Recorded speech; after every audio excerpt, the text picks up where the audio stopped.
नमस्कार, मैं हूं पूजा और आप देख रहे हैं पुलिस वाला न्यूज। आइए रुक करते हैं आज की खास खबरों की ओर। इंदौर पहुंची गुलाबी गैंग की प्रमुख पूर्णिमा ने कहा कि इंदौर में अगले महीने गुलाबी गैंग का गठन किया जाएगा। इंदौर को मिनी मुंबई के नाम से पहचाना जाता है, लेकिन यहाँ पर कई तरह के नशे की प्रवृत्ति फैल रही है और गुलाबी गैंग इसके खिलाफ मुहिम चलाएगी। कंगना के ट्विटर पर दिलजीत के साथ हो रही हॉट टॉक पर पूर्णिमा वर्मा ने कहा, मैंने कंगना राणावत को इसलिए सपोर्ट किया था, गलत शब्दावली के लिए मेरा विरोध था। कोई भी महिला हो, उसके प्रति संसद में बैठने वाले को तय करना होगा कि आपकी भाषा शैली कैसी है। मैंने संजय राउत का भी विरोध किया। संसद की गरिमा का सम्मान रखना चाहिए। कोई कुछ भी बोल देता है, इनका बहिष्कार होना चाहिए ताकि दूसरे नेताओं को भी सबक मिले। आइटम और हरामखोर जैसे शब्द कहे जाते हैं। दिलजीत और कंगना की लड़ाई बॉलीवुड में वर्चस्व की लड़ाई है, इन्हें हाईलाइट करने की जरूरत नहीं है। बॉलीवुड में ड्रग्स के मुद्दे पर पूर्णिमा वर्मा ने कहा, यह आज से नहीं बरसों से हो रहा है। इसके कारण वास्तव में कहीं न कहीं हत्याएं होती है, चाहे दिव्या भारती हो या जिया खान। ऐसी न जाने कितनी आत्महत्याएं सामने आई हैं, जो कहीं न कहीं हत्या का संकेत देती है। इसकी जांच होना चाहिए। बॉलीवुड के लिए जुडिशियल कमेटी का अलग गठन होना चाहिए। जीवन यापन करते थे, जिनके खिलाफ शिवसेना के लोग या वहाँ की सरकार काम करती थी, वो मुद्दे तमाम समाप्त हो चुके हैं। एसएसआर मुद्दा गायब हो चुका है।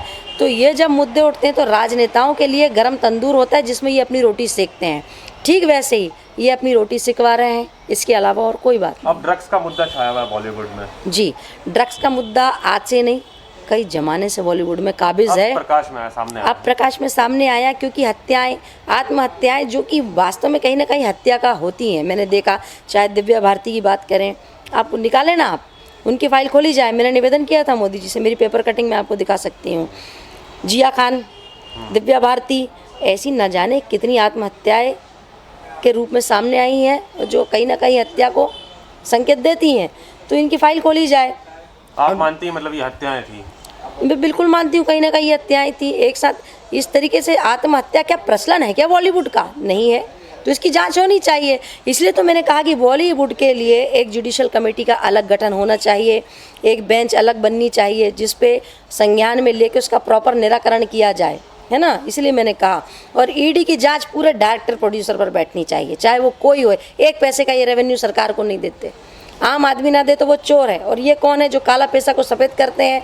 तो इनके साथ जो नेता चोर जुड़े हैं इनको भी सामने लाए, इनके साथ जो प्रोड्यूसर चोर और नंगाई दर्शा रहे हैं पूरे समाज में, देश में, इनको सामने लाया जाए। इनका मुखौटा खींचने की ज़रूरत है और हम प्रयास कर रहे हैं, एक दिन इनका मुखौटा खींचेंगे। चाहे वो एकता कपूर हो, शेरगिल हो, उसे शेरगिल हटा देना चाहिए। पंजाबियों ने, सिखों ने देश की असमत और धर्म को बचाने के लिए अपने परिवार को निछावर कर दिया। तो ऐसी लड़कियां जो सरदार फैमिली को बिलोंग करती हैं, ये देश की असमत से खेल रही हैं, इनका बहिष्कार होना ज़रूरी है। और दूसरी चीज़ ड्रग्स की जो मैं बात कर रही हूँ, तो ड्रग्स आज दुनिया में काबिज हो रहा है। हमारे भारत देश में जिस तेज़ी से ये फैल रहा है, हमें इसके खिलाफ आवाज़ बुलंद करने की ज़रूरत है। मैं आज इंदौर आई हूँ, मैं लगातार।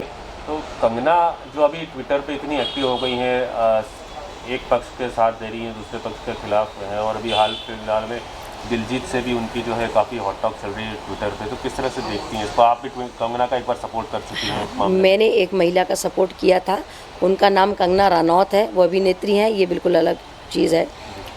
विरोध था मेरा गलत शब्दावली के लिए कि नेताओं को अपनी ज़ुबान पर लगाम देना चाहिए। सवाल ये नहीं है कि कंगना रनौत अभिनेत्री है, सवाल ये है कि कोई भी महिला, नेत्री हो, अभिनेत्री हो, समाज में कोई अपना योगदान दे रही हो, काम कर रही हो, उसके प्रति उसके बोलचाल कैसा हो, ये आप संसद में बैठ रहे हैं, आपको संवैधानिक पद में आप रह रहे हैं, ये आपको तय करना होगा कि आपकी भाषा शैली कैसी है।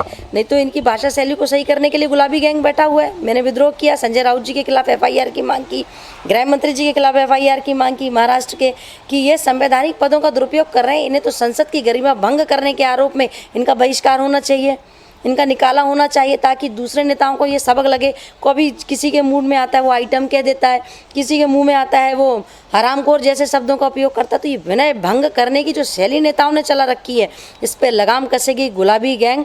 और जो आपने कहा दिलजीत दोसांझ जी और क्या नाम है उनका, कंगना रनौत जी, जो भाषा शैली आप आपस में कर रहे हैं ट्विटर में, ये बॉलीवुड में वर्चस्व की लड़ाई है। ठीक है, इससे ज़्यादा कुछ नहीं है। इसे हाईलाइट ना किया जाए, इनको हाईलाइट नहीं किया जाना चाहिए। देश में उनको हाईलाइट करिए जो समाज में अच्छे कार्यों के लिए अपना समय दे रहे हैं, जो समाज में अच्छे कार्यों को बढ़ाने के लिए संगठन को बढ़ा रहे हैं। ऐसे लोगों की कोई जगह नहीं होनी चाहिए समाज में। सवाल ये है कि क्या ऐसा नहीं लगता कि कंगना जो है किसी एक पॉलिटिकल पार्टी के खिलाफ है और दूसरे के सपोर्ट कर रही हैं? देखो, नेता अपनी रोटी सेकने के लिए तैयार बैठे हैं। बॉलीवुड में पॉलिटिक्स घुस गई है। बिल्कुल, SSR का मुद्दा राजनेता खा गए, कहाँ गया? समाज की बड़ी बड़ी बातें बलोरने वाले कहाँ चले गए? बहुत ज़ोर ज़ोर से चीख के चिल्लाने वाले, अपनी बात रखने वाले कहाँ चले गए? कहाँ चले गए राणे जी? SSR का मुद्दा कहाँ समाप्त होके रह गया? कहाँ बिहार के लड़के की आप मान सम्मान और की बात करते थे, उसे बचाने की बात करते थे? एक बिहारी जो मुंबई जाके अपना जीवन यापन करते थे, जिनके खिलाफ शिवसेना के पुलिस वाला न्यूज से city crime reporter Sanjay Verma की रिपोर्ट।